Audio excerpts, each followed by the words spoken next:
एक बार की बात है, एक बहुत ही दयालु और न्यायप्रिय राजा था। राजा विक्रमदेव। उसका राज्य खुशहाल था, लोग सुखी थे और राजा रोज प्रजा की समस्याएं सुनता था। एक दिन जब राजा अपने महल के बगीचे में घूम रहा था, उसने देखा एक बूढ़ा भिखारी महल के दरवाजे पर बैठा है। फटे कपड़े, सूखा चेहरा और कांपते हुए हाथ। राजा को दया आ गई। वह उसके पास गया और बोला, बाबा, तुम्हें क्या चाहिए? भिखारी ने मुस्कुराकर कहा, महाराज, मुझे बस थोड़ा सा खाना और पानी चाहिए। राजा ने तुरंत सेवकों को बुलाया और कहा, इसे खाना दो, पानी दो और नए कपड़े भी। भिखारी ने पेट भरकर खाया, बहुत खुश हुआ। जाते जाते उसने कहा, राजन, आप बहुत अच्छे हैं, पर याद रखिए, देने वाला ऊपर वाला है, आप तो बस एक जरिया है।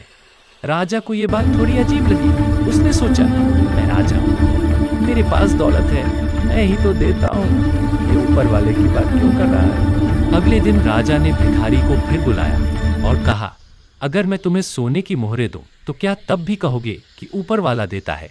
भिखारी ने शांत स्वर में कहा, हाँ महाराज, अगर आज आप देंगे तो कल कोई और देगा। देने वाला हमेशा वही होता है जो ऊपर बैठा है। राजा ने हंसकर कहा, देखते हैं, और उसे महल से बाहर निकाल दिया। कुछ ही दिनों बाद राजा के राज्य में भारी सूखा पड़ गया।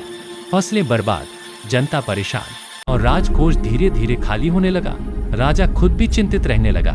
एक दिन वही भिखारी रास्ते में मिला। इस बार राजा ही थका हुआ और भूखा लग रहा था।